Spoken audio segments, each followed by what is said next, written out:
আমরা মাজার ভাঙবো কিভাবে? আমার দয়াল নবী নিজেই তো সাহাবাই কেরামের মাজার উঁচু করে দিয়েছেন। মদিনা শরীফে জান্নাতুল বাকি কবরস্থানের মধ্যে দেখবেন একবারে সমান কবরস্থান না, সামান্য উঁচু, সামান্য উঁচু, উটের পিঠের মতো উঁচু। এটা মদিনাওয়ালার সিস্টেম, আল্লাহ রসুলের সিস্টেম। কওমি অঙ্গনের আলেম ভাইরা, আমি জানি আপনারা আমার কথা শুনছেন, কারণ আলাউদ্দিন জিহাদি যে এলাকা যায় কোনো কওমি আলেম ঘুমায় না। এটা শত্রুতা ভাবাপন্ন হয়ে নয়, মহব্বতে অনেকে শুনে। আমি এ পর্যন্ত যত জায়গায় কওমি মাদ্রাসা অথবা কওমি মাদ্রাসার পাশে মসজিদে যত জায়গায় নামাজ পড়তে গেছি, কওমি আলেম ভাইরা আমার যথেষ্ট মহব্বত করেছে। আমি গেছি নামাজ পড়তে, তারা দৌড়া এসে মোয়ানাকা আদর করে, মুসাফা, নাস্তা সহ অনেক আদর আপ্যায়ন করেছে। আমি হিংসা করে বা হিংসাত্মক মনোভাব নিয়ে বলছি না। কওমি আলেম ভাইরা, আপনারা হানাফি মাযহাব মানেন, আমরাও হানাফি মাযহাব মানি। হানাফি মাযহাব আপনারাও মানেন, আমরাও হানাফি মাযহাব মানি। বাংলাদেশে যত কওমি মাদ্রাসা আছে সবাই হানাফি মাযহাবের অনুসারী। আপনাদেরকে বলছি, হানাফি মাযহাবের 3টা কিতাবের নাম বলি, যে কোনো একটা ঘরে থাকলে খুলেন আজকে। 1 নম্বরে ফতোয়ায়ে শামি, ফতোয়ায়ে শামি। 2 নম্বরে দুররুল মুখতার। 3 নম্বরে হাসিয়াতুত তাহতাবি আলা মারাকিল ফালাহ। 3টা কিতাবের নাম বললাম, যে কোনো একটা থাকলে খোলেন আজকে। দেখেন, মাজার ভেঙ্গে দিতে চাচ্ছেন যারা, আপনারা মনোযোগ দিয়ে দেখেন।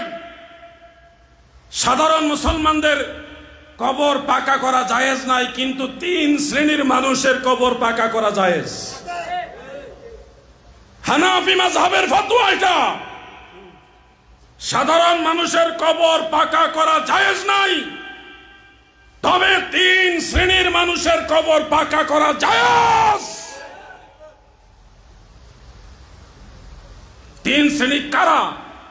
1 নম্বর হলো হক্কানি রব্বানি মুত্তাকি আলেম যারা, তাদের কবর পাকা করা জায়েজ। 2 নম্বরে যারা শেখ, মাশায়েখ, পীর, বুজুর্গ, আল্লাহর ওলি, তাদের কবর পাকা করা জায়েজ।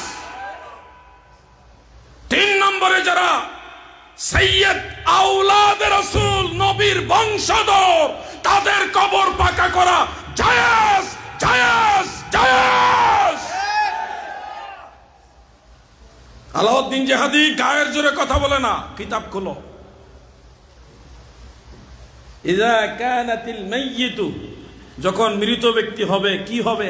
সাদাত, সৈয়দ হবে, আওলাদে রাসূল হবে, ওয়াল উলামা, আলেম হবে, ওয়াল মাশাইখ, এবং মাশায়েখ হবে, তাদের কবর পাকা মাকরু নয়, নাজায়েজ নয়। ওয়াহুয়াল মুখতার, এটা হানাফি মাযহাবে গ্রহণযোগ্য ফতোয়া। হানাফি মাযহাব অনুযায়ী আল্লাহর ওলিদের কবর পাকা করা জায়েজ। বলবেন হানাফি মাযহাব বললেই হবে না, কোরআন হাদিসে কি বলছে? কোরআন হাদিস গবেষণা করেই হানাফি মাযহাবের ইমামরা রায় দিয়েছে। আপনি এক হাদিস পড়েছেন কবর পাকা করবে না, কিন্তু আপনি আরো হাদিস জানেন না। রাসূল করিম সাল্লাল্লাহু আলাইহি ওয়াসাল্লাম স্বীয় পুত্র হযরতে ইব্রাহিম রাদিয়াল্লাহু আনহুর কবর শরীফকে ময়দানের কাকর দিয়ে উঁচু করেছেন, তৎকালীন সিস্টেমে পাকা করেছেন। হযরতে সাদ ইবনে আবি ওয়াক্কাস রাদিয়াল্লাহু আনহু তিনি বলেছেন, ইজআলু আলা কাবরি লাবানুল কাসিব, লাবানুল কাসিব, তোমরা আমার কবরের উপরে কাঁচা ইট স্থাপন করো, মানে ইট দিয়ে আমার কবর পাকা করবে, এটা আদেশ দিয়ে গেছেন উনি। সাহাবাই কেরাম কবর পাকা করার, মাজার পাকা করার আদেশ দিয়েছেন। অনেকগুলো হাদিস আছে এই ব্যাপারে। এই জন্য 2 ধরনের হাদিসকে সমন্বয় করে ফুকাহায়ে আহনাফ আমাদেরকে মাসআলা দিয়ে গেছেন, সাধারণ মুসলমান মারা গেলে তাদের কবর পাকা করা যাবে না, কিন্তু ওই 3 শ্রেণীর মানুষ, হক্কানি রব্বানি মুত্তাকি আলেম, অথবা আল্লাহর ওলি, পীর, বুজুর্গ, অথবা আওলাদে রাসূল যারা সৈয়দ, নবীর বংশধর, এই 3 শ্রেণীর মানুষ মারা গেলে তাদের কবর পাকা করা জায়েজ। এই মাসআলা আমি বলে গেলাম। এই জায়েজ কাজকে যারা শিরক মনে করেন, কবর পাকা করাকে শিরক মনে করেন, বিদআত মনে করেন, নাজায়েজ মনে করেন, আমরা মনে করি সালফে সালিহিনের সাথে, পূর্বের মুসলমানদের সাথে আপনাদের কোনো সম্পর্ক নাই। আপনারা নতুন, মদিনাওয়ালার দল, ঠিক কিনা বলে?